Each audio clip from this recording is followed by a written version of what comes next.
Welcome to Eye on the Arts. I am Patty Dobson. I'm your host, and with me this evening I have two very special guests who are going to talk to us about the intricate art of beading using itty bitty teeny tiny beads that I have to squint really hard to look at.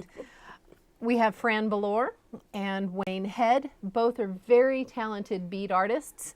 And Fran, we're going to start with you. Why don't you show us your bracelet? Because I'm really fascinated by it and I want to play with it. Well, this I duplicated off of another beaded bracelet that I had already done. The back is not so tiny, but on the front side, the embellishments, I've added little tiny teeny beads as well as some big beads. And the amount of work in this is amazing because once you have this backing done, I saw you took a needle and then you started threading all of these little beads on tiny strands of thread and then started weaving them into the pattern. Yes. And the more you add, the bushier it becomes. And I have to say, kind of goes really well with what I'm wearing. Yes, it does. This is not the first thing you have beaded, and you are really quite the artist. You have beaded walking canes, you have beaded necklaces, earrings, bracelets, and we are going to put online some of Fran's work so that you can see later on. How did you get involved in this?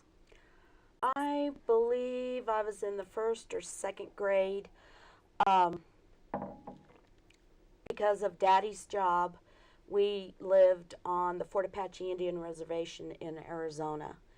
And it's either first or second grade, one of the teachers had learned peyote stitch, and at the time, I guess I was just being curious and learned how to do the peyote stitch in a little circular form. That's actually one of the photos that we'll load on our website later on. It's a peyote stitch bracelet, I think. Right. And then I did some loom beading, and over the years I kind of dropped it, did other things. Oh, about 2005, 2006, I picked it up again. Thunderbird Supply had some classes on beading. They were stringing liquid silver and some other things, and I had gone through my phase of doing that. 2007, my husband and I went to the Choctaw Nation Labor Day Festival and had been asked by several people, do you have anything beaded, anything Choctaw? Well, no, I didn't at the time because I'm in the Southwest, not around central Oklahoma to get inspired by those designs. And as coming back home, I started seeing pieces that I could build with the beads that I had. Now, I don't know if we can zoom in really well on this, but you have a variety of sizes of beads. And Yes. I wasn't kidding when I said that some of these are so small that they're very hard to see to thread with a needle. So how do you do this for any length of time? And this is absolutely beautiful, by the way. Oh, thank you. Well, they're in a bowl or in a dish, and I just pick up the beads, not really paying much attention as to what order, what beads I've put in. Maybe about 6, and then loop them back through another bead. And you just do kind the of same process. Now, tell me a little bit about your heritage, if you would. I am Choctaw and Cherokee. Choctaw on my mother's side, and I'm enrolled with the Choctaw tribe of Oklahoma, and Cherokee on my father's side.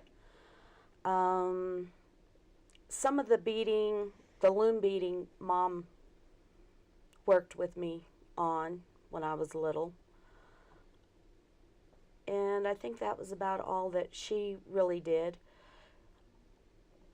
My mom and dad met when she was at Wheelock Academy for Girls. It was a boarding school, primarily an orphanage. And the superintendent was an aunt of my father's. And he would drive the ambulance down to the school to take sick children or adults that lived around there to the hospital in Tallahena. And being the responsible young lady she was generally chosen to ride with the patient to Tallahena. You have quite the family history there. Yes. And Mama was a Rosie the Riveter when she worked in Boeing, Wichita, before she had married my dad. And then the rest is history with me. Now, before we switch over to Wayne, this will be a little segue, because in our home, when Wayne is beading, oftentimes I'll hear the sound of beads hitting the floor, Yes. and then an exclamation from Yes. Wayne, because those bad boys escaped. Yes. So have you had that experience Oh, too? yes. Yeah. And what I'd like to do now is have Wayne show his headbands. And if you'll hold them up here, we can compare some of the beads, because they're similar in size. And again, very beautiful work. And Wayne, why don't you tell us what this design is all about? This is actually a borrowed design. A friend had bought a bracelet from someone years ago, and just the one design was on the bracelet, and so I just borrowed the design. I just took this image. To me, it's a straight dancer in a powwow, and straight dancer is what I used to do in the powwow. It's a Southern Plains style of war dance, and they wear breechcloth, leggings, moccasins, usually what's called a porky roach, so these two feathers would represent that. Now that may not be what the original artist intended, but that's what I do, and that's the way I see it. One of the things I'm looking at kind of glaringly is, in my family, my great-grandmother was Catawba Indian, Catawba and Pamunkey. Pamunkey is from Virginia. Pocahontas possibly was Pamunkey Indian. Pamunkeys were part of the Powhatan or Powhatan Confederation, the first people that the Pilgrims met when they came ashore without their visas. Anyway, it's like a joke, but we won't worry about it. Bump again. This is what it's like to live in our home. And so anyway, whatever I was talking about with Catawba. Your grandmother. Oh yeah, my great-grandmother, Martha Jane Patterson Head, did beadwork and other work, and she would often do what she called letting the devil out. And for some people, that's like letting your ego go. For some people, if you put any kind of negative energy into this as you're doing it, you're thinking about your boss or whatever, that's allowing that to go. And so in beadwork, what people will do is called a friend used to call it a spirit bead, and what you do is a purposeful mistake. And I'm a school counselor, and working with children, I'll show them some of my beadwork, and we've actually used the pony beads, the bigger beads, to make some projects. And we'll put a purposeful mistake in to show that only the Creator's perfect, the rest of us are human beings. We may do something that's close to excellence, but it'll never be perfect. And so we don't put that perfection standard on ourselves. And so I was just looking at this, and the bead is right here on this one. And I made it a little obvious. It's a blue bead in with the green. Generally, I try not to make it real obvious. In fact, when I go back through my beadwork, I can't often find the purposeful mistake, because the idea is you're saying you're humble, so you don't want to brag about being humble. This is one of my latest hat bands. It's my favorite, actually. Probably one of my favorite, right? Until the next one that you make. And Patty calls it like a postcard, different postcards. And this is obviously a box turtle. Okay, anyway. Post office See, box. it's got a boxy design. Anyway, doesn't matter. This is my idea of Monument Valley in Arizona, in the Navajo Nation, Indian corn.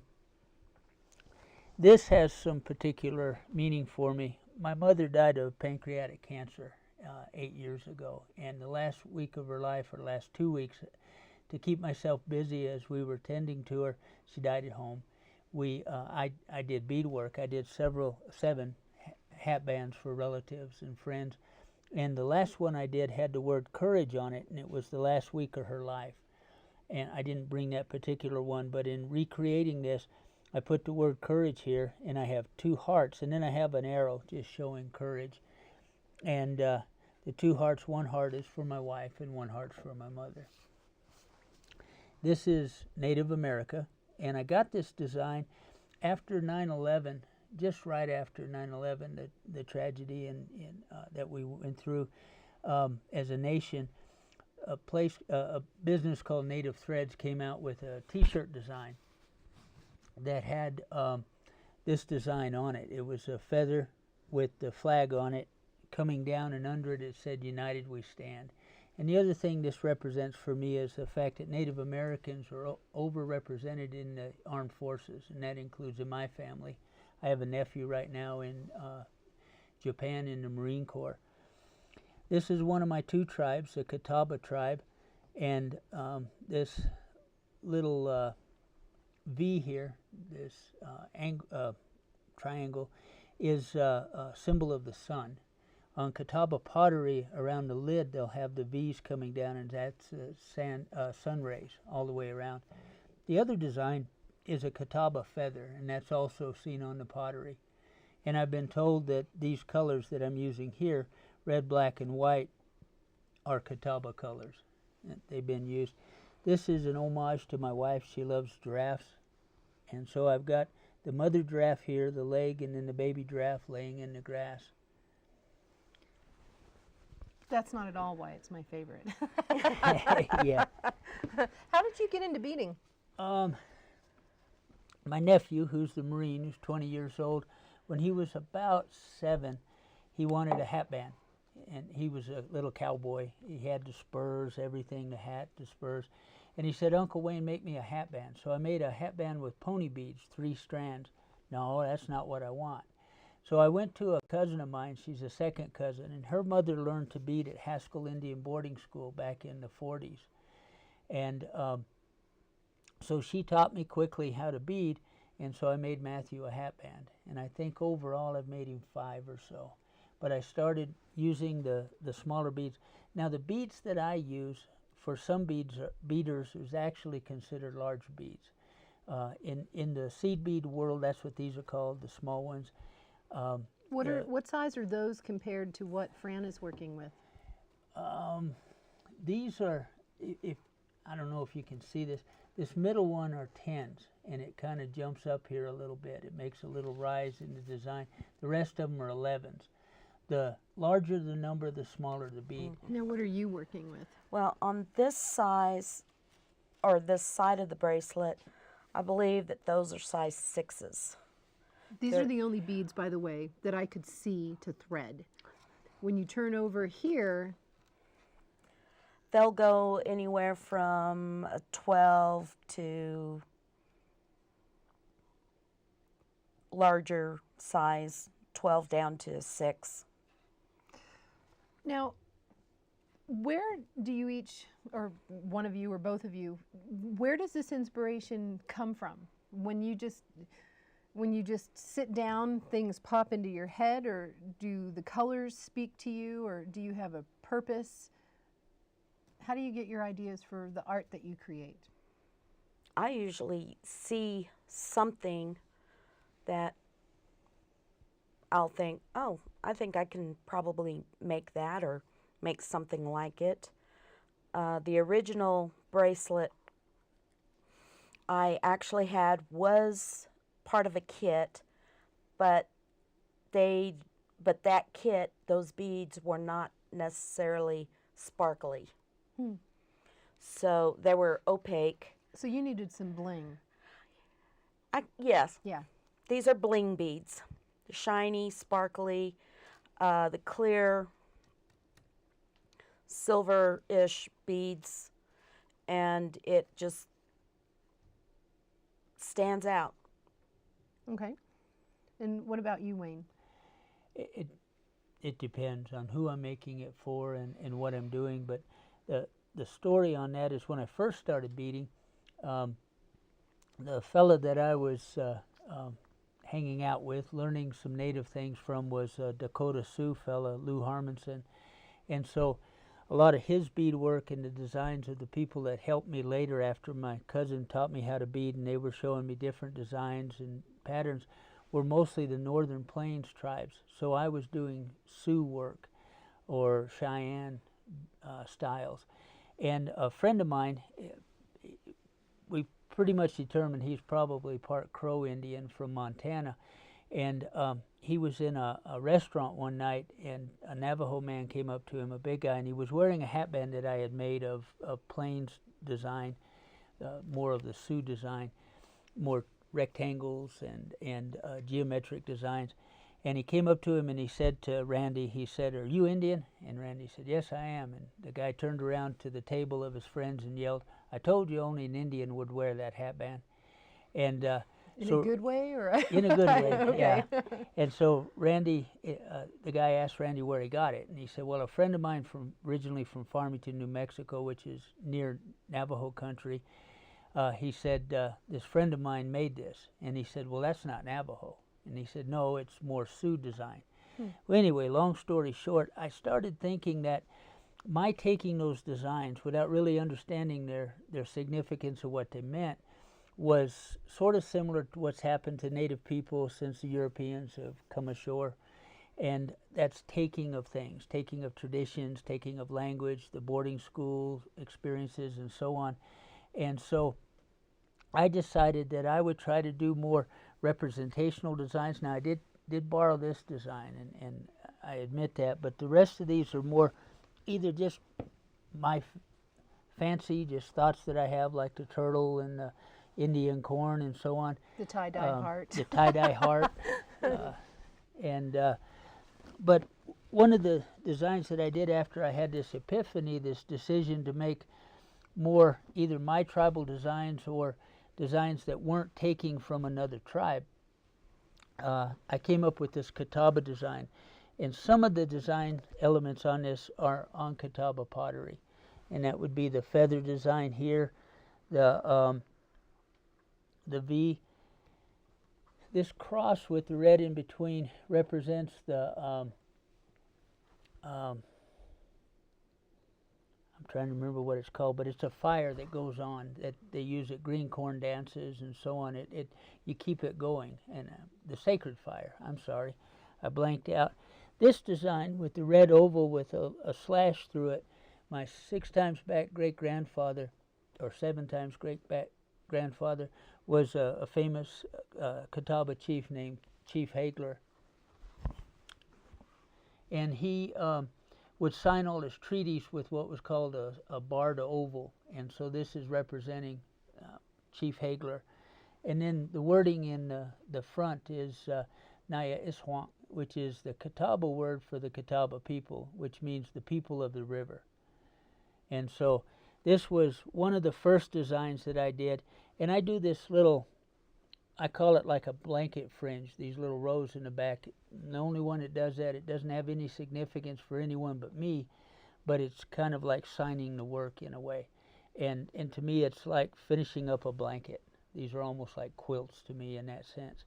And so what I try to do is not take from other people's works if I can help it, to not take from their designs the things that are uniquely meaningful to them from that tribe, because so much of that has been done. There's an author, Sherman Alexie, and in one of his books he has a lot of anthologies of stories, and this one Indian fella has had everything taken from him, and he's been promised a rock music contract and all this, and it's taken away from him, and he goes home and he gathers up pictures and mementos and all these things that have meaning to him, and he puts them in the center of his living room, and he stands with them, and he just cries. And Sherman Alexie is an amazing writer if you get a chance to read him. But what he's talking about is how much Indian people have lost over the centuries. And so that's represented in that story. So I thought, I don't want to be a part of that. I don't want to be taking from any other folks. And so I've really tried to be careful about not using designs that would be attributed to Navajo or Sioux or etc. Okay. So, long answer. It was a nice story, though. we are just about out of time. I want to thank both of you for coming tonight. You are the very first guests and have christened Eye on the Arts. We will focus on all different kinds of arts and artistic endeavors, and I'm really happy that you came to share the kickoff event with me. Next week we will have more people to talk about their various artistic endeavors, and if you would like to comment on these guests or the show, or you have a story idea or interview ideas, you can contact me at patricia.dobson@enmu.edu. Thank you very much for joining us, and we'll talk again soon.